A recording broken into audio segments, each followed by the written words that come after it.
बहुत दुखद खबर। सिद्धार्थ शुक्ला इतने कम उम्र में और इस वक्त सक्सेस की दहलीज पर उन्होंने इतना बड़ा कदम रखा था बिग बॉस के बाद। बिग बॉस के घर से उनको बहुत प्रेम मिल रहा था। उनका ये अचानक चले जाना हार्ट अटैक से क्वाइट शॉकिंग, एक बहुत बड़ी क्षति है, बहुत बड़ा नुकसान सिनेमा इंडस्ट्री के लिए, टेलीविजन इंडस्ट्री के लिए, उनके करोड़ों करोड़ों फैंस के लिए जो all over world, all over Hindustan उनको मोहब्बत करते थे। मतलब क्वाइट शॉकिंग। सिद्धार्थ, तुम बहुत अच्छे इंसान, एक वेरी पॉजिटिव एनर्जी, हमेशा राइट्स के लिए, प्रोटेक्शन के लिए, वुमेन राइट्स के लिए हमेशा खड़े रहते थे।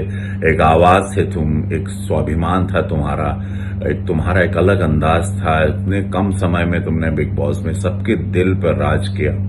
और ये सुबह, ये पता नहीं ये कैसी सुबह हुई कि आज ये खबर आई, और बहुत बहुत बहुत बहुत दुखद ये है।